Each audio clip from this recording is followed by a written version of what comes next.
Un jour de novembre 1532, le Nouveau Monde et l'Ancien entrent en collision. Comment te atreves, indio perro? 168 Espagnols attaquent l'armée impériale inca dans les Andes péruviennes. Avant le coucher du soleil, ils ont massacré 7000 personnes et se sont emparés de l'Empire inca. Tous les Espagnols sont sains et saufs.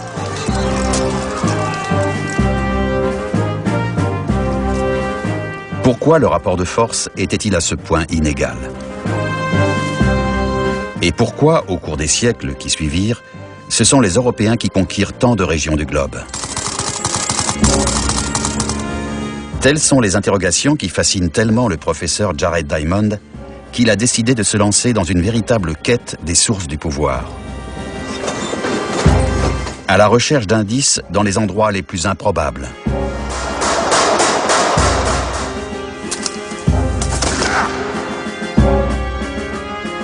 Il a élaboré une théorie très originale. Selon lui, ce qui sépare les gagnants des perdants, c'est la Terre elle-même, c'est la géographie.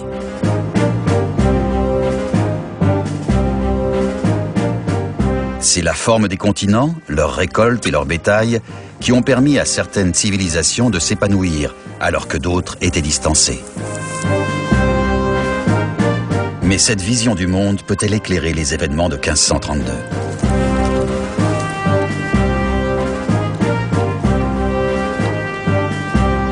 Comment la géographie peut-elle expliquer la conquête du monde par les armes à feu, les microbes et l'acier ?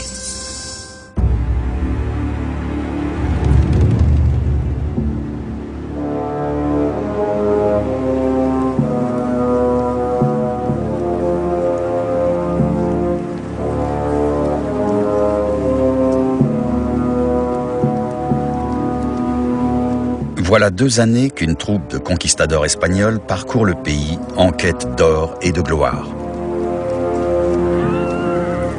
Ce ne sont pas des soldats, mais des mercenaires, des aventuriers conduits par un capitaine à la retraite, Francisco Pizarro. Après avoir fait fortune dans les colonies d'Amérique centrale, il a entraîné sa troupe plus au sud, en territoire inconnu.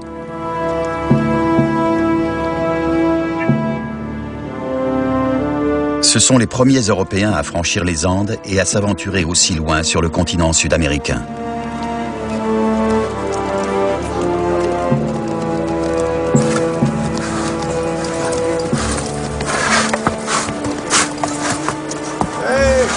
En chemin, ils ont découvert l'existence d'une importante civilisation autochtone. Ils ont atteint les portes du puissant empire inca.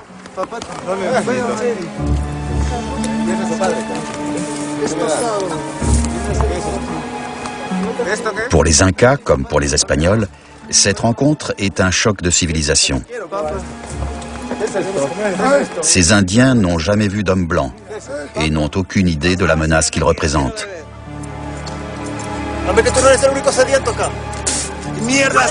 Comment peuvent-ils s'imaginer que dans quelques jours, ces étrangers vont bouleverser leur monde ?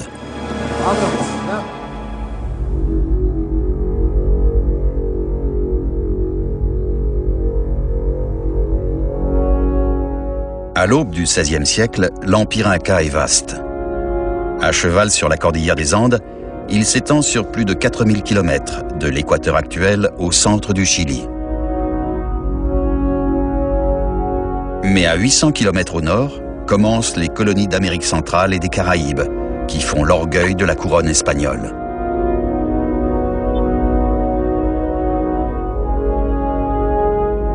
À l'époque, Charles Quint règne sur un tiers du continent européen. Mais l'unification de l'Espagne elle-même est récente, après 700 ans d'occupation par les Maures.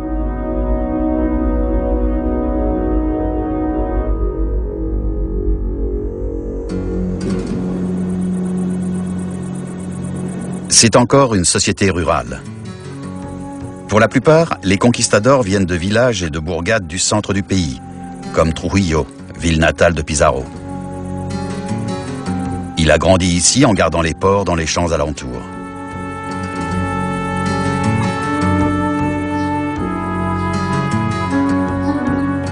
Aujourd'hui, la ville l'honore comme un grand soldat. Sa statue domine la place principale. Et sa maison natale a été transformée en musée.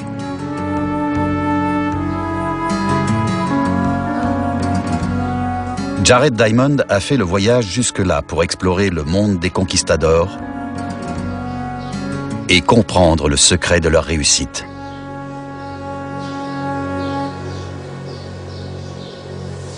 Voici Francisco Pizarro, l'Espagnol qui a conquis l'État le plus puissant du Nouveau Monde, l'Empire Inca. Pourquoi lui et ses hommes ont-ils soumis ce peuple et non l'inverse? La question est simple, mais la réponse l'est beaucoup moins. Après tout, Pizarro était un homme d'humble extraction, et Trujillo est une ville assez ordinaire.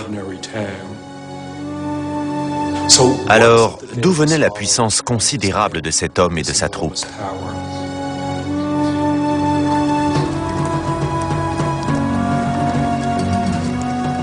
Pourquoi m'intéresser aux conquistadors de Pizarro?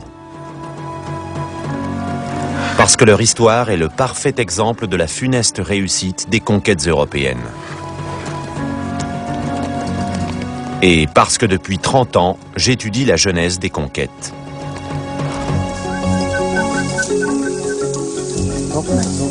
Jared Diamond enseigne à l'université UCLA de Los Angeles. Mais il a réalisé l'essentiel de ses recherches de terrain en Papouasie-Nouvelle-Guinée. Et ces séjours là-bas l'ont incité à rechercher les origines de l'inégalité dans le monde moderne pour comprendre pourquoi certains peuples ont pu en dominer et en conquérir d'autres.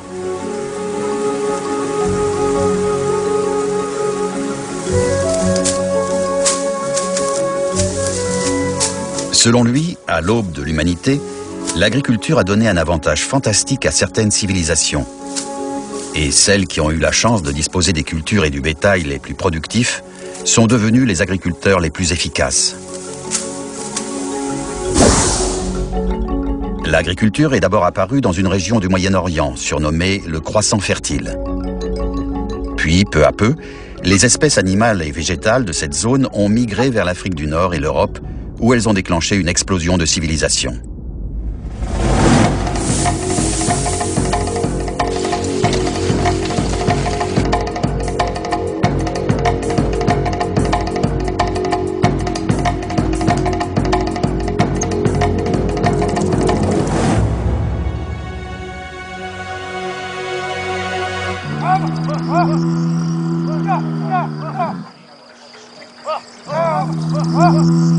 Au XVIe siècle, les espèces animales originaires du croissant fertile dominent le cheptel européen. Aucune n'est autochtone.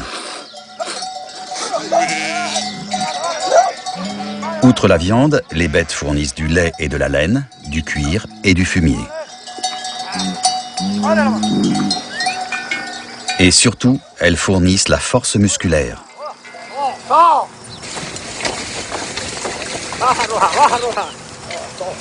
Attelé à une charrue, un cheval ou un bœuf peut décupler la productivité d'une terre agricole.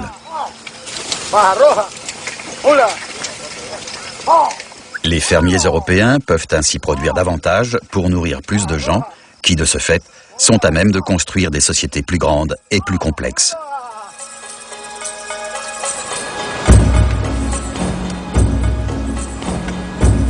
Dans le Nouveau Monde, en revanche, les agriculteurs ne disposent d'aucune bête de trait. Tout le travail se fait à la main. Le seul animal domestique de grande taille est le lama. Mais cette docile créature n'a jamais été attelée à une charrue. Les Incas étaient d'habiles cultivateurs de pommes de terre et de maïs. Mais la géographie andine ne leur permettait pas d'être aussi productifs que les agriculteurs européens.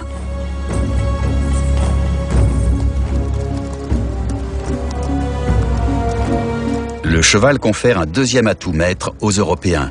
Il leur sert de monture.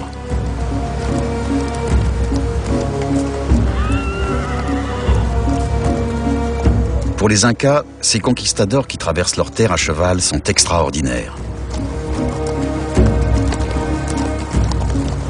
Ils n'avaient jamais vu d'hommes portés par leurs animaux.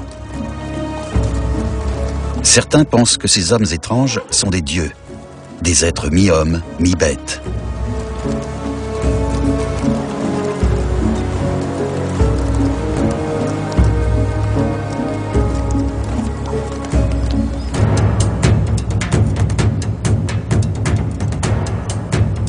Un messager est dépêché pour annoncer l'arrivée des dieux étrangers à l'empereur Inca, qui, protégé par une armée de 80 000 hommes, a installé son camp dans la vallée de Caramarca, au nord du Pérou.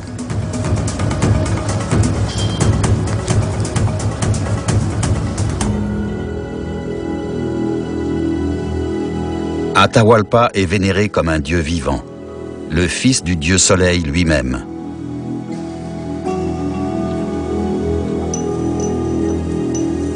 Il est ici pour faire retraite et remercier les dieux pour ses récentes victoires militaires.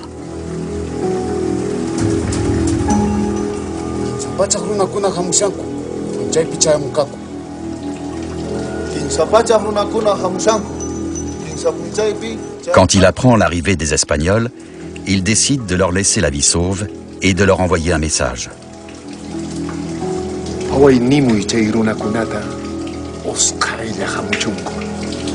Il les invite à le rejoindre à Caramarca le plus rapidement possible.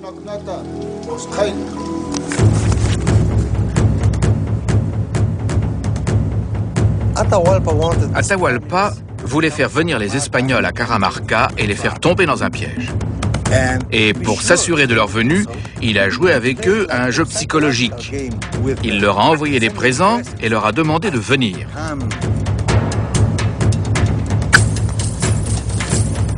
Atahualpa sait que les Espagnols ne sont pas des dieux.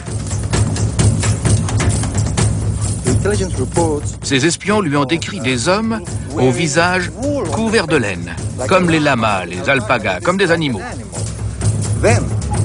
Des hommes qui voyagent avec sur la tête une petite marmite qu'ils n'utilisent pas pour cuisiner.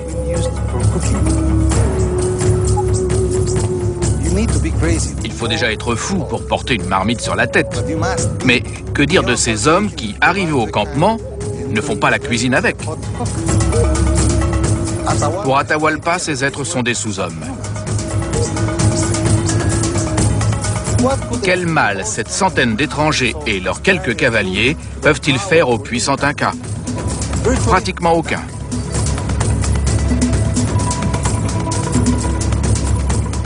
Mais les espions d'Atahualpa ignorent que les Espagnols disposent des armes les plus puissantes au monde.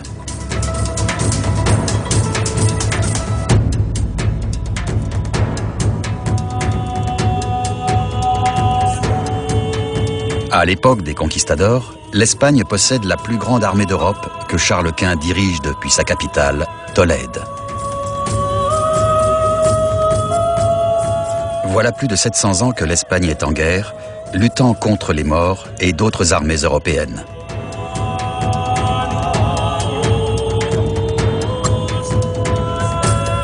Il y a eu une course aux armements en Europe. Et pour survivre, les Espagnols ont dû se doter du dernier cri en matière de technologie militaire. Hey!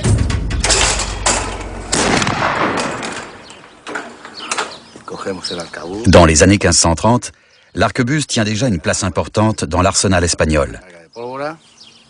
La poudre à canon a été au départ une invention chinoise, mais ce sont les Arabes qui, les premiers, s'en sont servis comme d'une arme. Les Européens ont perfectionné les armes à feu. Elles sont devenues plus légères et plus maniables, et pour la première fois, elles équipent les fantassins.